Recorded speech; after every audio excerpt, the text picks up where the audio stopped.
Have I kept my microphone? Okay. I was told to give my microphone away, but I'm going to hang on to it. So thank you to all of you who are joining us here on the stage now for this panel discussion. We are going to be talking about media ownership and pluralism. And we're going to explain, one, what that even really means. How do we think about this? And we're going to hear from perspectives, as you can see, and we're going to do a little bit of introduction in just a moment, of Danai, Danilo, Jessica, and Michael, who they are, where they're coming from, their experiences. And then I think it's going to make a little bit more sense why we're sitting on this stage together. So can I turn to you first just to say who you are, where you're coming from, and what do you think about some of this? Hello. My name is Danai, Maragoudaki. The second one is a bit difficult. I am a journalist. I come from Greece, and especially Athens in Greece. I work for Solomon. It's a small investigative outlet in Athens. My colleagues basically started the media, the outlet, a few years back during the refugee crisis in Greece. They have worked a lot of stories they have written about migration, and now in the last few years, we mostly do things like stories about accountability, digital threats, and transparency, corporations and stuff. It's not easy. It's not easy being a journalist in Greece. That's basically the mood I'm coming in. We are really low in the freedom of press. And also if you think that we are basically a European country, which makes it a bit more tragic. I think that's it for the beginning. Then we can talk about the rest. No, that's great. Thank you. I appreciate that. Hello, welcome. My name is Danilo Yannick. I'm on the faculty at the Biden School and affiliated faculty, as you see with all the information. I'm an urbanist, and so my question looking at media was how we understand, how we as citizens form our cognitive map. It didn't take too long then to move from looking at straight urban policies to looking at media and how that might affect what we know as citizens, what that structure is, what that system does, and how it's organized, and what are the results of given the information that we get as citizens. It didn't take too long then to move to looking at specific policies, but I've been doing a whole lot of work on media ownership questions, particularly at the local level. So that's what brings me here. I hope I do okay. We'll find out in the next 46 minutes. All right. Hi, I'm Jessica Yellin. I spent most of my career in legacy media, covering Washington politics, campaigns, Capitol Hill, and I ended as the chief White House correspondent at CNN covering the Obama administration. I left before Trump was president, and I, early on, before people were doing this, decided that the future of communications was on social media and digital, and I started taping small 3-minute videos explaining the news on Instagram before anybody was doing that. So if you're annoyed that everybody thinks they're a journalist by reporting short videos on social media, you can blame me. I had the dubious distinction of being the person who said, like, this is the future of news. I now have an independent media brand I call News, Not Noise, that's focused on informing people with facts and information that keeps you calm and informed. You can find me on Instagram at Jessica Yellin, and I have a Substack newsletter called News Not Noise as well. Good morning, everybody. My name is Michael Kane. I am not the famous actor. I'm somebody else, but somebody else who has spent 42 years in this crazy media business. I started as a sports writer. That's what I wanted to do, coming out of J School, right outside of Washington, D.C. In those 42 years, we have lived in 8 different markets. I have had 19 bosses. I have had 29 roles. And it has run the gamut from ground level sports writing all the way up to a corporate position. I say up, you call it what you want. Moved to corporate positions to help a portfolio of over 220 local news sites around this country, plus Great Britain. It's been a fascinating journey actually, and love being here. This discussion is just so important to me. Transformation and the future of democracy. We're at an important crossroads. Glad you're here. Great, thank you to all of you. So this is, I think, a fascinating conversation to be having here at the beginning, right? On the front end of a full day and a half of conversations around media and its role in democracy. And so the first question I want to ask everyone here is, how do you even make sense of this language of pluralism? Why do we need to think about media, I mean, in a plural form, right? Or how has that changed over time? What's different in the places where you are, whether we're talking about Greece or the United States, those who spend time thinking about this? How has media changed over time in ways that would be helpful for people to, as we think about the kind of diverse audience we have here and online, how they have different experiences around that? And this is open, so whoever wants to kind of jump on this, how have things changed? Can I? Sure. Okay.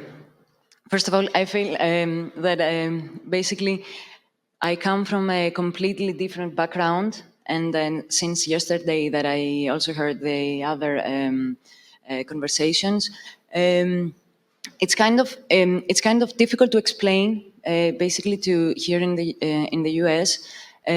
How it is to come from a small country. That, for example, let's start with a language problem. That we are 10 million country, and only we speak Greek. So basically, we have an audience problem. Starting with that, I mean, I'm trying to explain that we have a completely different media ownership model. We had a huge problem during I'm just going to give a bit of historical context so that you can understand. During the financial crisis in 2010, about then, we had some huge media outlets that they went bankrupt.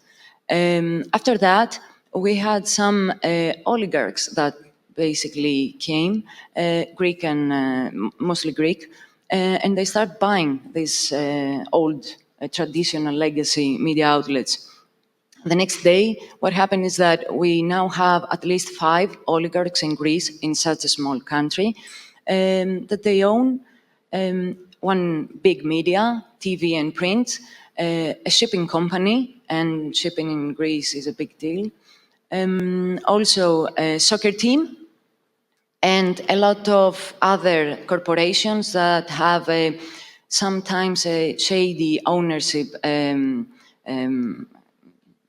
model, because, you know, for example, that they can be based in Cyprus, in Cayman Islands, sometimes in Delaware, and it's not easy to understand who is behind that. So I'm trying to say, to conclude, that we have an ownership problem, we have a pluralism problem, because most of them, most of our media belong to specific private interests and corporation interests. One of the things that I think Gannett did a really good job of, and I'm most familiar with Gannett, I spent 32 years there, although recently departed, breaking news. But I think Gannett did a wonderful job with diversity and drawing in as many voices as we could. It's really important. Long held belief that newsrooms should reflect the demographics of the audience that we serve. This is why I think local journalism is so important. And it has to be run by journalists in local markets, and they know their market best. But that newsroom had better be diverse and reflective of what they see and hear in those markets. We partnered with nonprofits, recruiting minority journalists, from Black journalists to Hispanic journalists, to bring people to us. We need more journalists, by the way. I'll come back to you with a commercial on that, perhaps.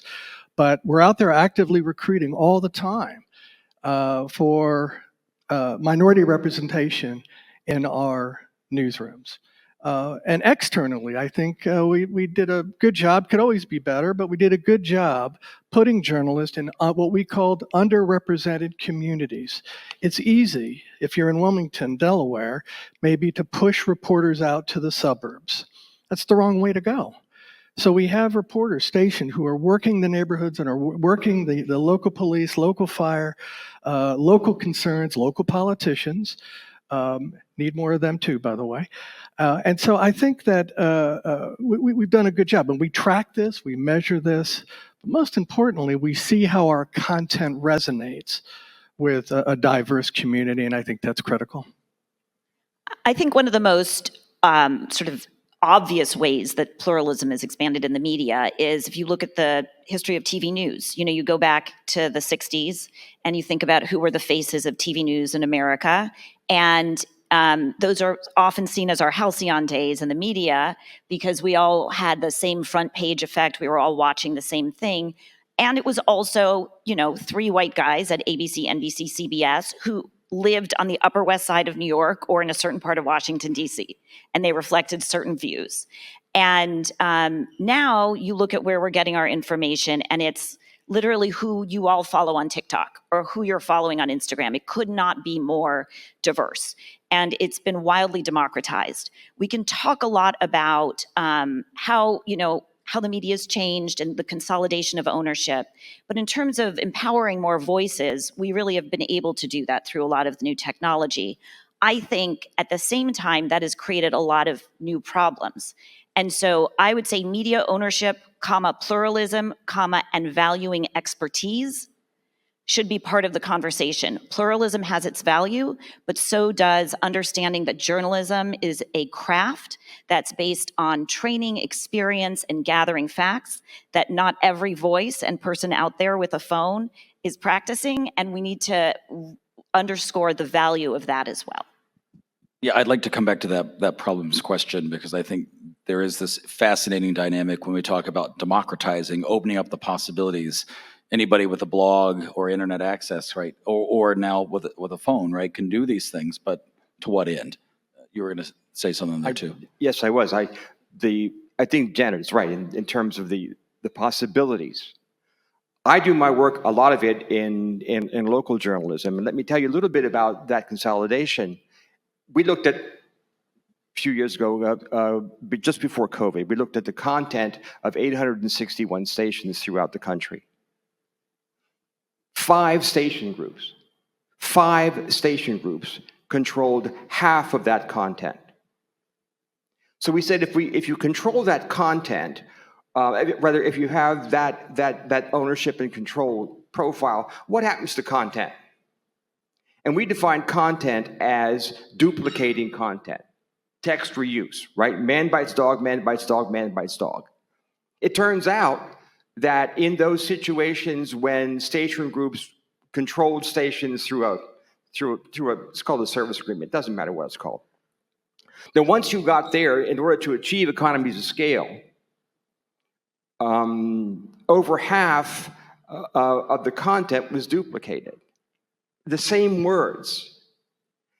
And that's what consolidation has done at the local level. And it will continue to do. Michael's correct to do all those things and bring different journalists to do journalism. But what happens is you have a corporate structure that says, no, we have to achieve economies of scale. And so whatever those other aspects that you might bring to the information, we have to achieve economies of scale. And that affects greatly the information that we see. So I want to get to this problems question or some of these challenges, right, as you were naming it. But I want to do an audience participation thing here for just for a moment. You're not going to yell anything. This is a hand raise that would just be helpful. Where do you get your news, or where do you get information, or when do you find out about the thing that has happened? How does that come to you? So I'm going to go through a series of these for just a second. And if you want to just raise your hand, this is not an only one. You can be an all that apply. So you can do these sorts of things. How many of you watch news? I mean, to Jessica's point, right? Referencing kind of the big 3 as we talk about it in the classic way. I was a Tom Brokaw house. We were NBC people. How many watch the evening news, the 6 o'clock, 6:30? All right. Yeah, okay. All right. Fair enough. How many get it in your newspaper, whether it's in print? Well, let me ask you that. How many of you read a real news, like a dead tree? How many of you get it online? That was a lot of hands. How many of you get it through social media? And I guess when I say that, I should, like, this is the TikToks of the world and Instagram. Those are the cool ones. I just joined not too long ago. One of my colleagues said I had to if I was going to be with it.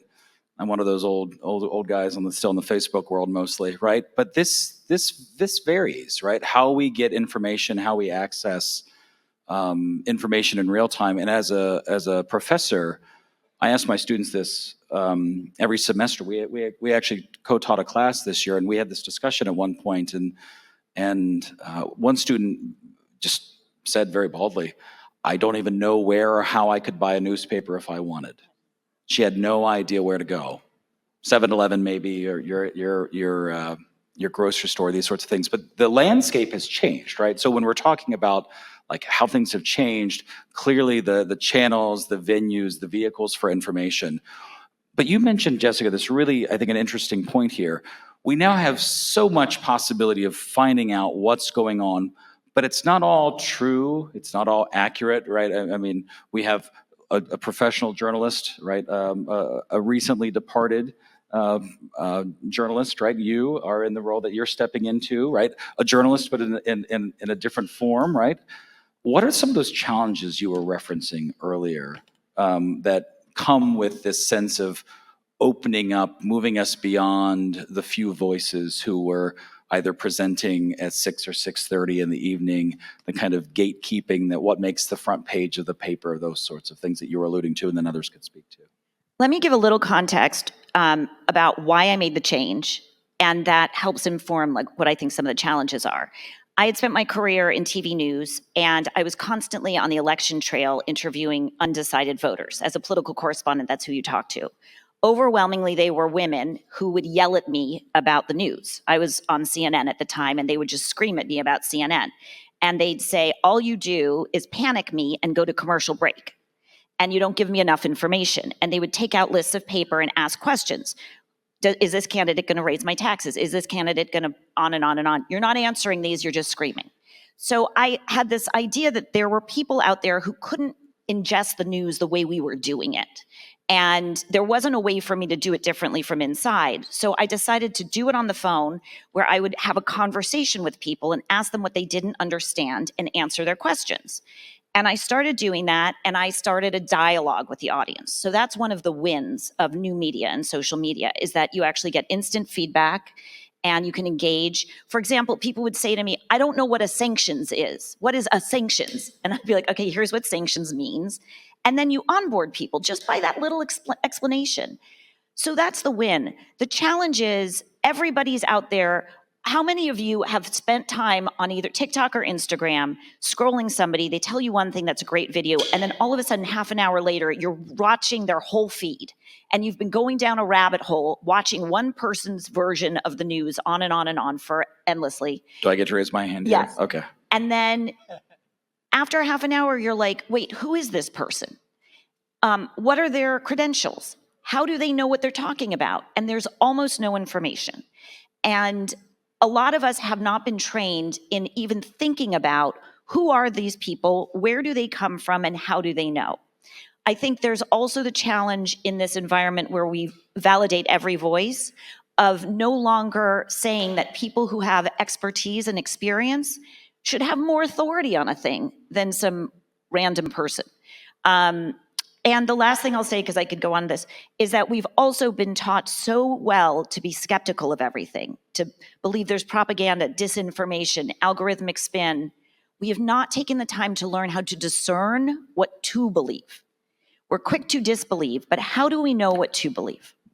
One of the things that in my experience that is happening, and it's moving faster than our industry, and I'm from legacy media, so that's my perspective. What is the definition of truth these days?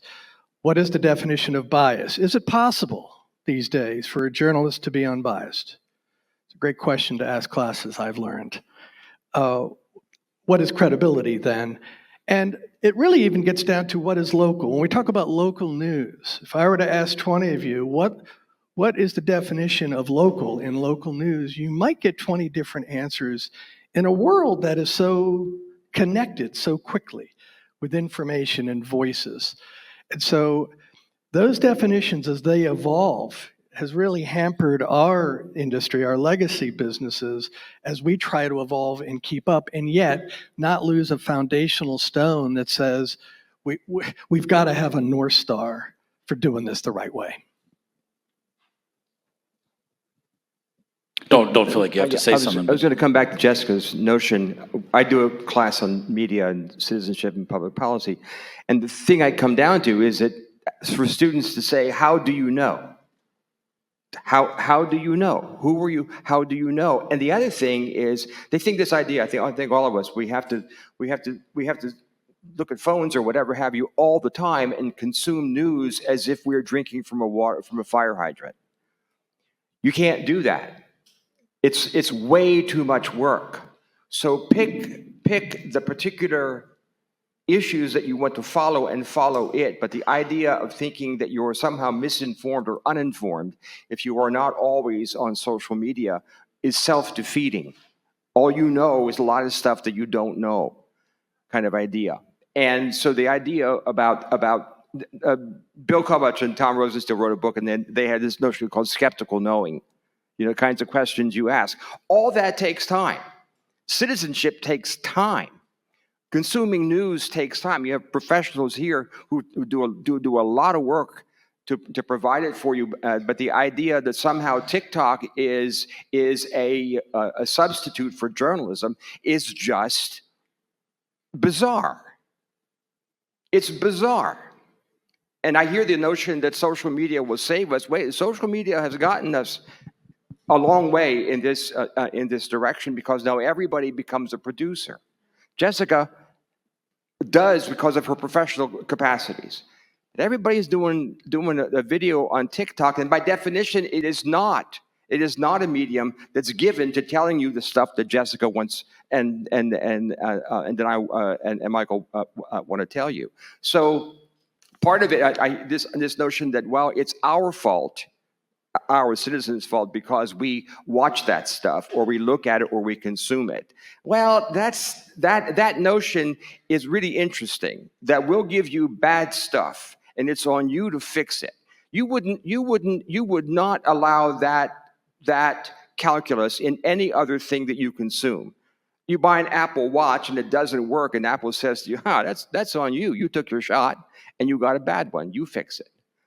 And so this is news. This is not some other, we keep using that word, commodity here. And that commodity is produced by a consolidated media system. And that media system has, for the most part, a profit maximization motive. And that matters. I don't mean to say that the public interest is not involved in there too, as Michael was saying. But we have a system here that produces our information in a way that sometimes does not serve us. Sorry to be that hard on it. No, this is good. I agree a lot. I just want to say that I think we need to go a bit back to the basics, and more specifically about social media. I think the problem isn't the tool, the problem is the message. And also, it's both to blame, both citizens, I'm harsh on citizens, and both the journalists. Because, for example, we know that trust in the media is really low, both in the US and also in Greece. We are the lowest in the European Union, which is a problem. So let's think again, what's the role of a journalist? It's not only to put on paper on anywhere. For example, if a journalist says, number one, that it's raining, another journalist says it doesn't rain, the role of the journalist is to open the window and see if it's raining. We need to remember that, I mean, there is a specific work to be done, which needs proof, it needs evidence, it needs data, basically stuff that support your story. So after you do that, there it goes to the other part, which are citizens. Citizens, I'm sorry, but they need to tire themselves to read stuff, to understand what sanctions are, for example. But yes, our job is to do it in the right way, in a correct way, and so that both they understand and both we have, I mean, the problem, in my opinion, is that the intentions we have, like, do we do journalism for the public, or do we do it for our employers and that are owned by corporations and stuff?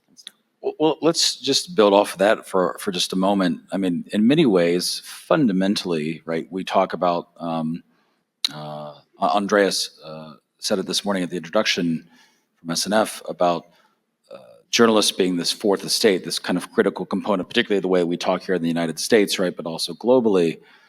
But at the end of the day, too, this is a business, right? This needs to work. So, you know, being critical of the kind of consolidation, the argument is like, that's how this happens. Or thinking about, and as Michael, as we've talked before, the sense of you know, particularly legacy media, thanks, I'll get it, these are very real kind of, I don't want to say existential challenges, but this is the real thing we're facing. And Jessica, right, as you're sitting in a space that you are sort of, I don't want to say, I don't know if startup's the right language, but like figuring out this new model. How do we think about the kind of market, the business component of this?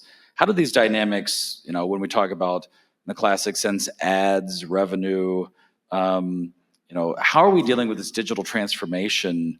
Particularly as this sense of ownership, you know, does it affect that content diversity, right? How much is driven by, we just need the most efficient way, and we're going to, you know, bypass potentially the diversity of information or the different voices, or, you know, fill in the blank. I'm going to stop talking because I think you have the more interesting responses. What do we think about this? The kind of market reality of this question around ownership and kind of the pluralistic sense of media?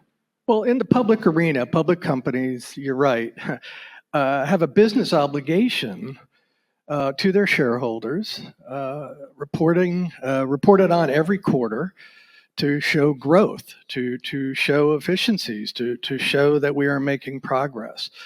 And there's a yin and a yang when you're trying to grow revenue, trying to invest more in digital technology, at a time too when we've hit a tipping point, at least in legacy media. We get most of our audience now through digital means, not necessarily print means. That's been going on. That shift has been going on for a while, and I think we've crossed the Rubicon, if you will. However, when you look at the economics of our business, we generate more revenue on the print side. So you see the yin and the yang on this. If you're a publisher or a CEO, you've got to deal with that dynamic. But this is why the sense of urgency right now for transformation, for new bold partnerships, for trying to create new business models, even in a corporate or a nonprofit model, is so critical. We can't be having enough of these discussions, and more importantly, we can't be acting fast enough.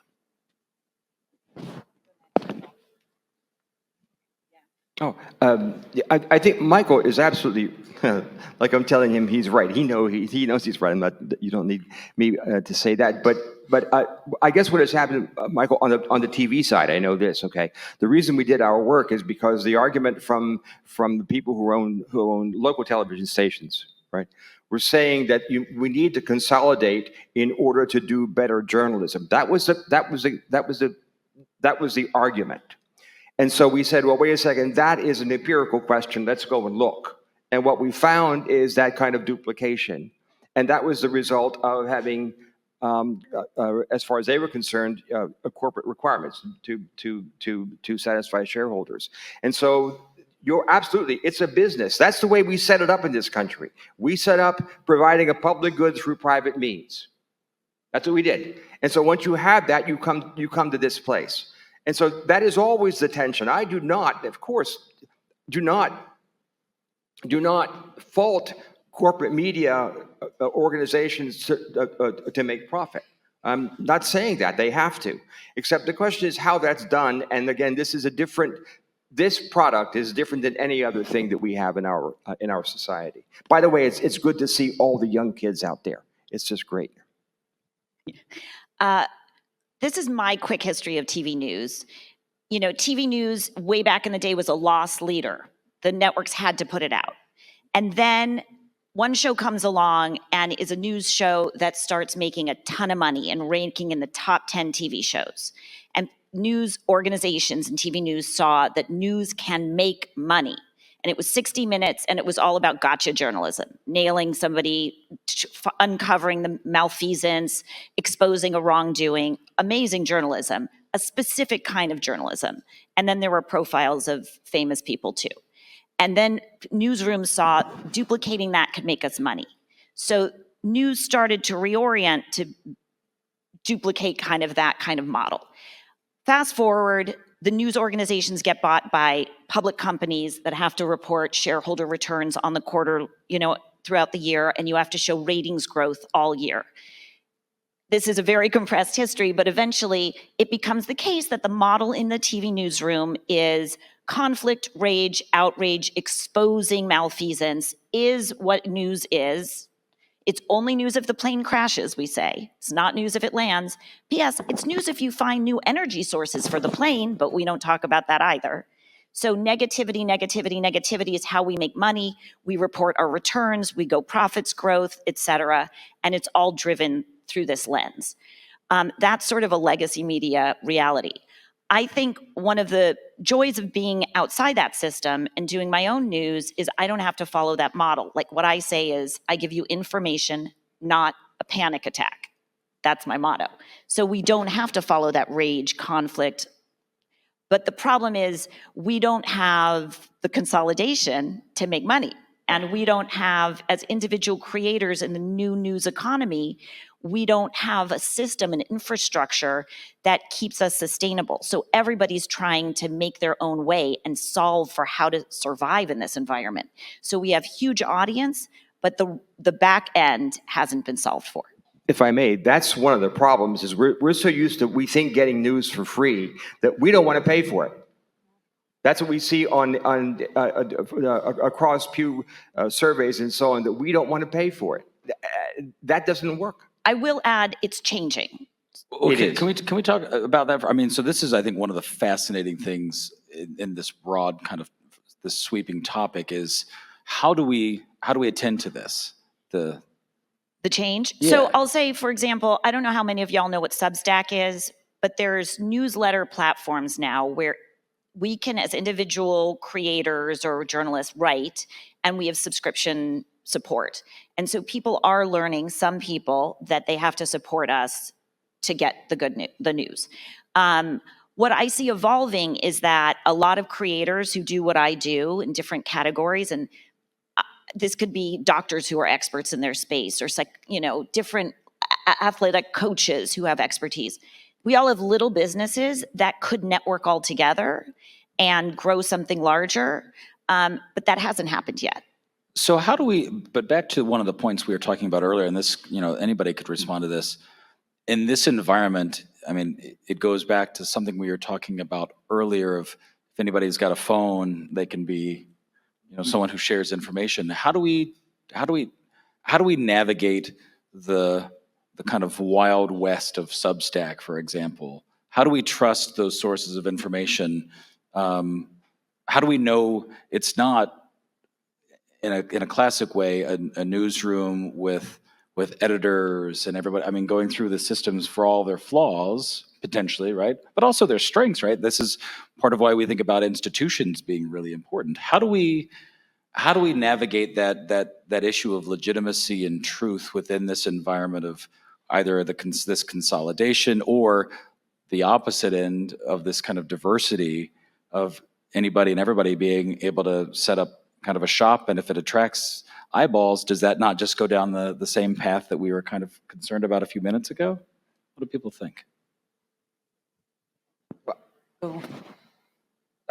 One of the ways sorry, I don't want to talk. One of the ways is Tim and I were talking about this too. Is it what the first thing you do when you consume it, and I'll use that term consume rather than citizen, but when you consume it is to first of all say how do you know, as opposed to accepting the information reflexively.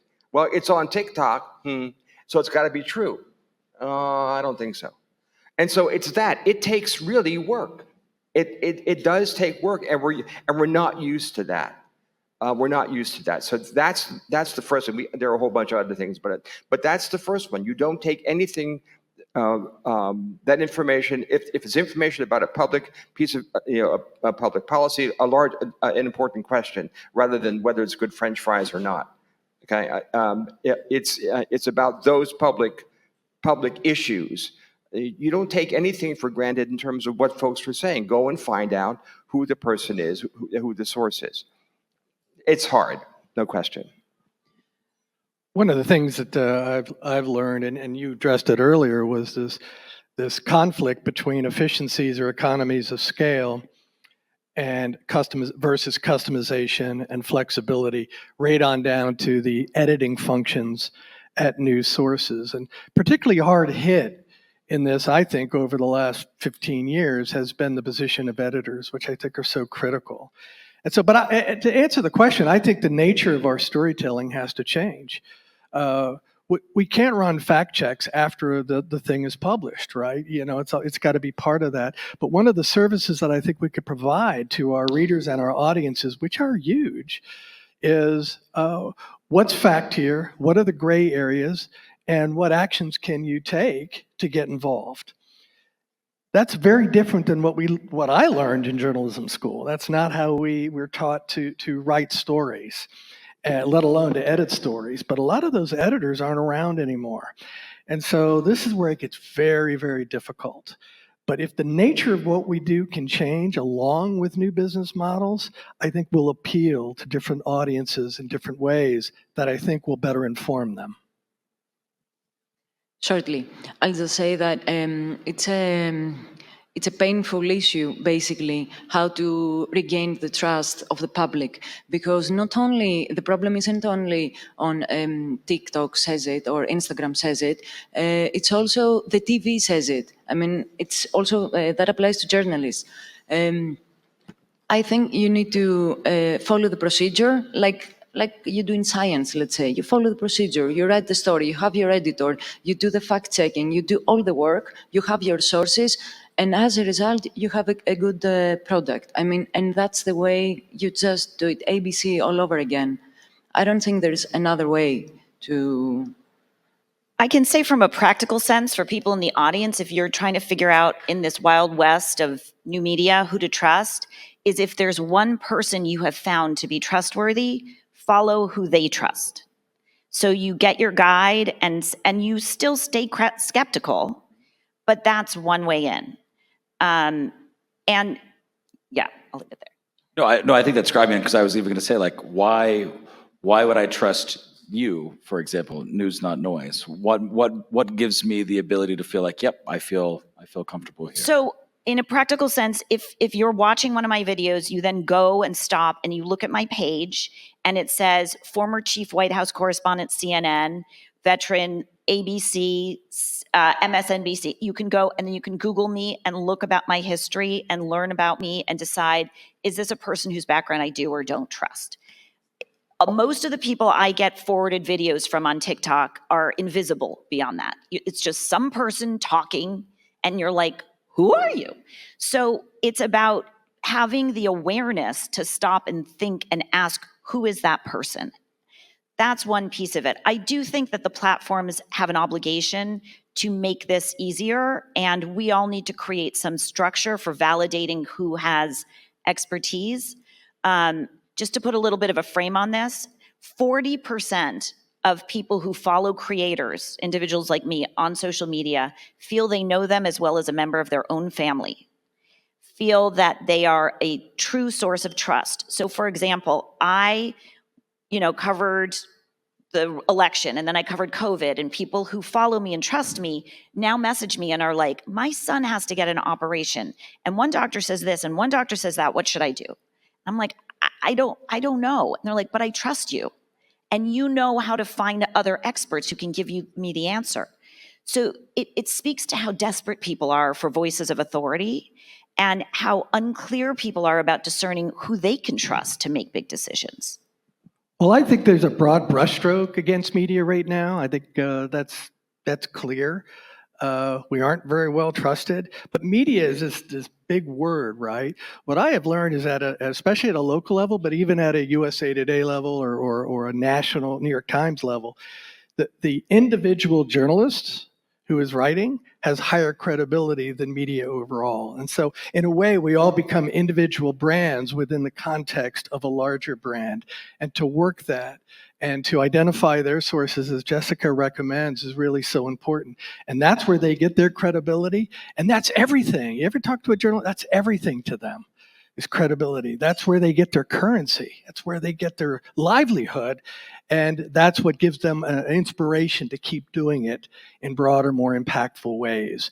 And so look for those individual contributors. I agree with Jessica on that. That's a great suggestion. If I can follow on that with one point, which is I think this is the direction the media is going in, where people trust individuals over brands. And that is where we'll start to relate to our journalists as they might not even know if you work for the New York Times or Gannett or on your own. You're my person. Right. So we'll have some space for just maybe 2-3 questions here with the audience here, and I believe we'll have a couple microphones. But as you're thinking, so I want you to be thinking about a good question or two. I want to ask the panel one, and this is pithy response, so keep it real short. What are you most hopeful about within this environment and this conversation we've just been having? If you're not hopeful, acknowledge that too. Well, I'll start. I'm very hopeful. I am so, this business of ours is so critical for our democracy, as I said in the beginning, and that's what I'm passionate about. But we got to change. We have to innovate. We have to transform. The good news is that unlike 15 years ago, the discussions that we're having now runs the gamut with profits, nonprofits, corporate, individual contributors, social influencers. The number of discussions that we're having to transform has magnified greatly. That gives me hope. The key, though, is, especially if you're a leader in this business, is where do you place your bets? You can't do everything. You can't boil the ocean. And if you have to make only 1 or 2 bets on that transformation, on that future, what should it be? That's what keeps me going. All right. Pithy. I'd say what I'm hopeful for, basically that international collaborations, and more specifically, the fact that in Europe and not only, a new ecosystem has emerged the last, let's say, decade, in some countries more. Anyway, this ecosystem consists of investigative outlets that do in-depth research, and they try also to collaborate with each other and, let's say, report and reveal many more stories that are trying to do something different in this landscape. So that's my hope. I'm hopeful that there are summits like this because y'all are here, we all care, and there's new technology coming online that's going to enable us to do more of what we think the world needs. Thank you. Anything? My hope is journalists like this. That's my hope. I hope we can get there. That's where I am. I hope we can get there. I think the technology is there to undo us too. AI is there, can be very, very good, but I worry about its application to achieve economies of scale. We already see that. But hope is like journalists like this who hold the organizations accountable, or else leave and show another way. Yeah, well, that's great. So we have space for maybe a question or two. I think I see one right here. Thank you, everyone. I just wanted to ask a question. Don't expect a solid answer, but you said how sometimes it can be controversial for anyone to have a camera to produce a video and relay a message. However, what happens in cases of conflict or humanitarian crisis, which are not the exception anymore, they are an increasingly bigger norm, where not only you don't have media pluralism, but you don't have representation, so you have to depend on the everyday person documenting their lives and sharing their narratives. Where do you draw the line on what constitutes journalism in this case, and how we can ensure diversity in the narratives promoted? Thank you. I can address that. I think that that's the absolute beauty of social media, is that everybody is a documentary filmmaker if they want to be, to tell the story of what's happening where they are. I also think that as viewers and receivers and people who can repost and amplify, we have an obligation to apply some skepticism to anybody posting those videos and not assume it's necessarily 100% the truth. There are people who have an interest in fabricating material. There are people who have an interest in skewing material. And so before, for example, I would repost video, I look for additional sources showing me the same thing from different perspectives, or outside journalism accounts, entities that are journalistic organizations, validating the basic facts around what this person's conveying. Too often what I see is that we celebrate that voice sharing the story so much that we don't pause to ask, does this check out as well? Great. Any other questions? Oh, there one up here and then one over here. So I'm not sure where microphones are. We'll see who wins. Okay, this one wins, then you'll get to go next. Go ahead. Thank you. So my question is just, you guys have addressed how, especially in these past few years, and in this panel and in the previous discussion, we've seen how America as a country has grown much more polarized. And so when we combine this hyperpolarization and our capitalist structure, how do you think we can reconcile news outlets being businesses first and foremost that have to appeal to an audience, but also have to be arbiters of truth in some sense? So an easy question, great. Who wants that one? That's the jackpot. That's the jackpot question. That's exactly it. That's why we have these discussions. That's the jackpot question. You can't say to Gannett or anybody else, no, you can't make money. You can't. That's not how we organized it. The question is where is that, where is that place? Is journalism to say, this person says the earth is flat, this person says the earth is round, journalist turns to us and says, there you have it, a disagreement on the shape of the earth. That's not journalism. And so, but that's the jackpot question. And we'll see how they respond to it. The joking aside, at the end of this, I hope we have a better collective understanding of how to navigate. This is the challenge of our time. This is not the first time we've dealt with these deep divisions, but we are in a unique kind of moment because of technology, the consolidation, all these things. Under the headline of always be skeptical, too, there are nonprofit models out there that are starting to emerge and foundations with nonprofit dollars. But even then, one has to ask, well, how is the nonprofit getting funded? Right. I mean, there's no perfect way to go about this.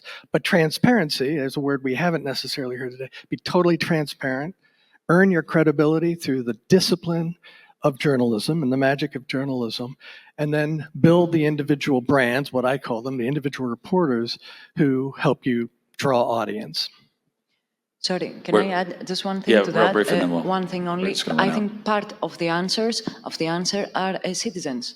Either we call it a subscription or audience, or I think part of the answer is that. Yeah, voting with feet. Yeah, and then very quickly here, and then we'll wrap up. Who decides what news is? Because when you have somebody that comes out of the courtroom every day for 6 weeks and says the same thing, which is non-news over and over, and everybody covers it, but there has to be more interesting news in the whole world outside of that. How do we not have breaking news constantly every moment, right? Also, yeah. Quickly. You're right, and if you look at the question comes is, why is that covered? Why does that become news? That's the question. That somehow the news organizations are saying that by definition, by virtue of Trump saying it, that now becomes news, and so but it ends up being reinforcing. Last It makes word. money. I mean, that's why that's covered, is that's what people will watch and that's what makes money, simply put. So, I mean, that's why I call my thing news, not noise, is I chose to do it differently and make a different choice. So you can shop around and find different news outlets that don't make that choice.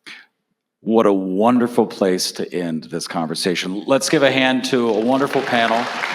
Thank you so much.